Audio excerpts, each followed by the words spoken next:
Hoje eu acordei com um monte de gente me marcando para assistir a um vídeo do Olavo de Carvalho tendo um chilique. Na verdade, esse chilique do Olavo de Carvalho aqui, a gente já vai explicar um pouquinho mais o que eu entendo que seja, na verdade. Não é meu amigo, não. Você simplesmente se aproveitou. Tá certo? E vai me dar uma condecoração? Fica a condecoração no cu. Tá certo? Eu não quero mais saber. Tá entendendo? E outra coisa, você não está agindo contra os bandidos. Você vê o crime, eles cometem o crime, você os presencia em flagrante e não faz nada contra eles. Isso chama-se prevaricação. Quer levar um processo de prevaricação da minha parte? Esse pessoal não consegue derrubar o seu governo, eu derrubo. Continue inativo, continue covarde, eu derrubo essa merda desse seu governo. Ele está ali atacando o Bolsonaro, mandou o Bolsonaro enfiar as condecorações que deu ao Olavo de Carvalho, que ele recebeu, medalha de Tiradentes, mandou enfiar no cu as condecorações. Ele diz que ele foi amigo do Bolsonaro, enquanto que o Bolsonaro não foi amigo dele. Ou seja, ele está indignado ali, e na minha interpretação, né, tem a ver possivelmente com os vários processos que ele está sofrendo. Recentemente, a Justiça mandou que ele pagasse mais de 2 milhões de reais para o Caetano Veloso. Também a Justiça ordenou que tanto o Olavo de Carvalho quanto a Bia Kicis fossem obrigadas a pagar uma postagem contra o João Willis, sob a pena de 10 mil reais por dia, caso descumpra a ordem. Então eu vejo que tem uma carga de desespero aí, de fato, né, financeiro, de grana mesmo. Se vocês se recordam bem, algum tempo atrás aí o Olavo de Carvalho veio a público fazer uma vaquinha, pedir ajuda para os seus seguidores, para os seus alunos, porque ele estava com uma dívida monstruosa. Então não é a primeira vez que ele se mostra desesperado por dinheiro, e agora parece que é por isso também. E além disso, um fator adicional também tem a ver com o Felipe Neto, que publicou no Twitter falando que é necessário desmascarar o Olavo de Carvalho, coisa que muita gente tem feito há muito tempo, na verdade. E daí o Olavo de Carvalho, nesses vídeos que ele fez aqui, né, ele fez uma aula ontem e depois ele fez um adendo à aula dele, no qual ele falava sobre essas coisas, né, sobre essa máquina de destruição de reputação contra ele, que ele diz que tem mais de 20 anos que fazem isso, que faziam no Orkut.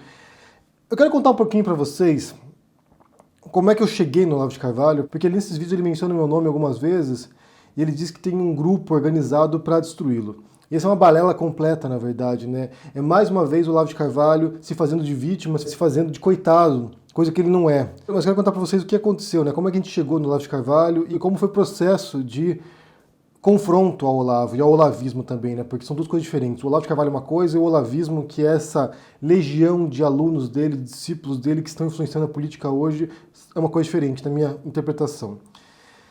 Em 2017, quando o Bolsonaro era cogitado para ser presidente, né, tinha um papo ali de pré-candidatura, era um nome que circulava na boca das pessoas. A minha esposa um dia chegou para mim e falou sobre um canal, eu acho que eu comentei isso recentemente no vídeo, inclusive, falou sobre um canal de viagens, que era um casal que viajava pelo mundo numa van, e minha esposa disse ali que assistiu o vídeo deles, e eles faziam homeschooling, educação doméstica com as crianças, com os filhos, eram 2 filhos, na van. E esse casal disse que educava, além do material didático que eles utilizavam, eles educavam os filhos deles com vídeos do Nando Moura. E minha esposa estava revoltada, né? Como é que é possível isso? Eu nem sequer sabia quem era Nando Moura. Eu assisti o vídeo desse casal, da van, e depois fui assistir alguns vídeos do Nando Moura. E isso me revoltou completamente, porque o que ele dizia era totalmente absurdo. Não tinha nenhuma conexão com a realidade, não tinha nenhum vínculo com nada, assim, eram delírios, completos delírios. E frequentemente o Nando Moura indicava nos vídeos dele livros do Olavo de Carvalho, o professor Olavo, o professor Olavo. E eu fui procurar quem era o professor Olavo. E isso começou a abrir a rede de olavistas. Então fui ver quem era o Olavo de Carvalho, fui ler os textos dele, fui ver as publicações dele no Facebook, fui ver os vídeos, as aulas dele, e também fui conhecer outros influenciadores olavistas. O Bernardo Kister, por exemplo, Alan dos Santos, outros canais que nem sequer eram tão grandes na época. E isso foi abrir as comportas pro abismo, sabe? Foi olhar o abismo e falar assim, gente, não é possível que essa pessoa aqui, esse Olavo de Carvalho e esses outros influenciadores façam a cabeça de tanta gente assim. O Nando Moura na época já tinha mais de 1 milhão de inscritos, devia ter mais de 2 milhões talvez. Ou seja, eram pessoas influentes e que ao longo de 2018 iriam contribuir, sim, para a formação de um imaginário, para a concepção de um imaginário bolso-olavista, de pessoas que iam votar no Bolsonaro porque, de certo modo, esses olavistas, ou o próprio Olavo de Carvalho, estavam dando suporte intelectual, entre aspas aqui, intelectual para o Bolsonaro, para essa revolução conservadora, para essa transformação total da sociedade, para um modelo que, em parte, é dos anos 60, da ditadura militar no Brasil e, em parte, é medieval, é do século XII, século XIII. É uma visão de mundo pré-iluminista, pré-modernidade, pré-revolução francesa. E fui ler os livros do Olavo, fui pesquisar de fato. E me pareceu, naquele momento, isso ao longo de 2018, que para confrontar, que para evitar que o Bolsonaro se elegesse, era também necessário confrontar os olavistas, o Olavo de Carvalho e os discípulos dele. Porque uma coisa é certa, gente, vocês não vão compreender esse momento no Brasil, vocês não vão entender a ascensão do Bolsonaro, vocês não vão compreender a ascensão desse conservadorismo tosco brasileiro, dessa distorção do que é o conservadorismo, vocês não vão compreender isso se vocês não compreenderem, em parte, o olavismo, o Olavo de Carvalho e suas lições, suas ideias, e a ascensão das igrejas neopentecostais no Brasil. São dois pilares. Então o que eu fiz de 2018 em diante foi aqui fazer uma série de vídeos, desmentindo Nando Moura, desmentindo Olavo de Carvalho, desmentindo Bernardo Kister e outros olavistas falando as maiores bobagens que se pode imaginar. E ainda naquele ano, eu assisti ao documentário Adubando o Jardim das Aflições, que é um documentário preparado por ex-alunos do Olavo de Carvalho e que contava a trajetória dele, né, a história dele, a biografia do Olavo de Carvalho e de onde surgiram certas ideias dele e como ele chegou a ser influente, como ele se tornou. Porque uma coisa é certa, é que o próprio Olavo de Carvalho fala, né, que durante 20 anos ele é atacado, isso é uma bobagem completa. Ele era ridicularizado, ele não era atacado. Porque 20 anos atrás ele era uma piada, ele era um bicho excêntrico, ele era aquela figura folclórica que ninguém levava a sério. Assim como não leva a sério hoje, na verdade. A diferença é que ele era uma figura folclórica 20 anos atrás, continua sendo hoje, só que é uma figura folclórica influente. Porque fora desse mundinho que ele criou aí na internet, fora desse ciclo de alunos dele que estão na política, alguns deles também, ele tem pouquíssima influência na academia, por exemplo, que é um espaço de pensamento crítico, que é um espaço de reflexão, que é um espaço de estudo profundo de textos, e que a fragilidade conceitual do Olavo de Carvalho jamais vai adentrar. Tem zero chances de um dia, bem, aí eu estou prevendo aqui o futuro, mas eu acho que tem pouquíssimas chances de o Olavo de Carvalho ser levado a sério um dia como intelectual, porque ele não é. A trajetória do Olavo de Carvalho, quando você estuda, e aqui foi o que aconteceu também ao longo de 2018, ao publicar os vídeos sobre o Olavo, a filha do Olavo de Carvalho, a Heloísa de Carvalho, ela assistiu um dos vídeos meus e veio comentar aqui. E eu respondi, e assim a gente começou a trocar ideias. Porque a Heloísa de Carvalho é uma que confronta o olavismo. É a única filha do Olavo, são vários filhos, é a única filha do Olavo que rompeu com o olavismo, que compreendeu o risco que o pai representa para o país e passou a expor o que ele dizia. Passou a confrontar as ideias olavistas. Não apenas do Olavo, mas também de outros olavistas. Então, naquele momento, eu comecei a conversar com a Heloísa e ela me passava aquilo que ela sabia. Então, isso foi servindo de base, foi servindo de material bibliográfico, foi de referências para poder entender melhor o olavismo. E foi naquele momento que eu compreendi que, de fato, ele é um líder de seita. Primeiro um líder de seita mística, esotérica, e depois, agora, né, de alguns anos para cá, um líder de seita política. Ele pode, de fato, não ter a mãozinha dele diretamente vinculada a decisões de olavistas no governo do Bolsonaro. É possível isso. É possível que ele não esteja mexendo, sabe, as cordinhas por trás dos bastidores. Eu acho que talvez não esteja. Mas as ideias dele são centrais para o modo como o governo se relaciona com o mundo hoje. O Ernesto Araújo, por exemplo, é olavista. O Felipe G. Martins é sim olavista.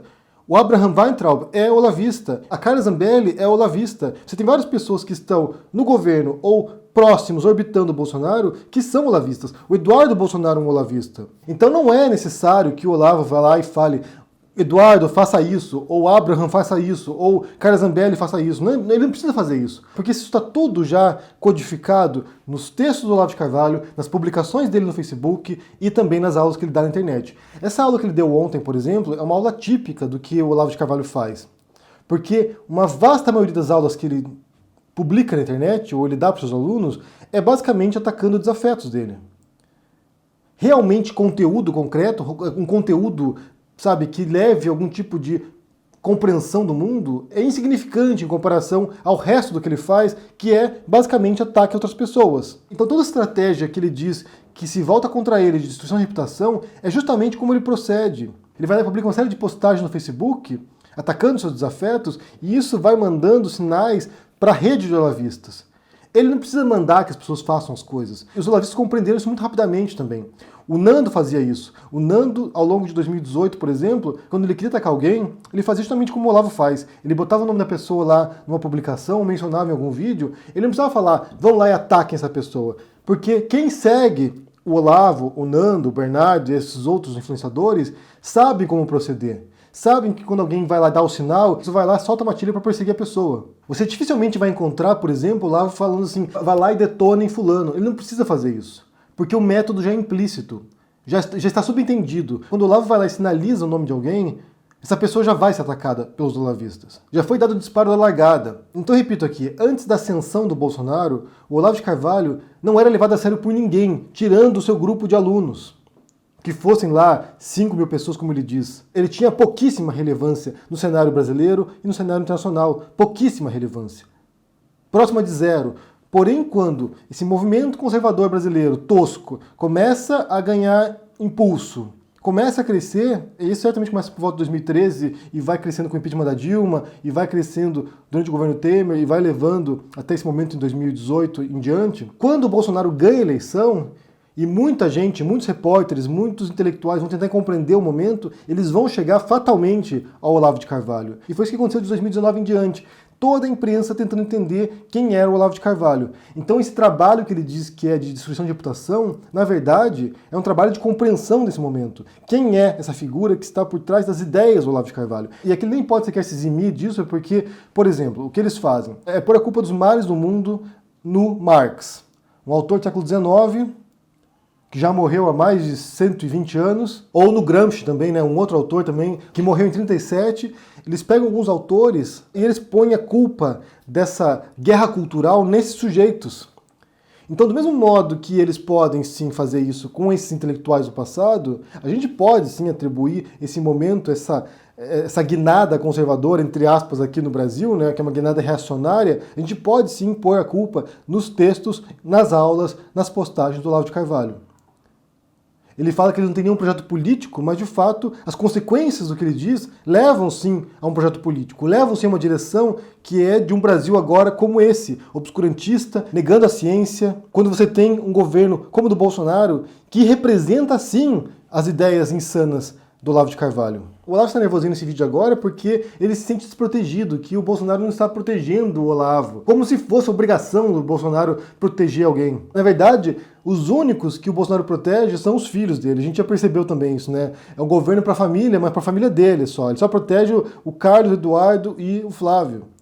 São as únicas preocupações do Bolsonaro. Aliás, foi alguém que surfou também, como eu disse, nessa onda olavista e evangélica para chegar ao poder. E quando for o momento, ele vai descartar esses aliados aí. E quando nesse ano eu e a Heloísa publicamos um livro sobre a vida do Olavo, sobre a trajetória, sobre a relação da Heloísa com o Olavo, né? Mais do que isso, sobre a relação dela com o Olavo e sobre como as ideias dele impactaram hoje, é justamente por compreender toda a influência que ele teve nesse processo. Não se trata de um livro para destruir reputação, porque nesse sentido você tem que ter uma reputação para destruir. E o Olavo nunca teve uma reputação.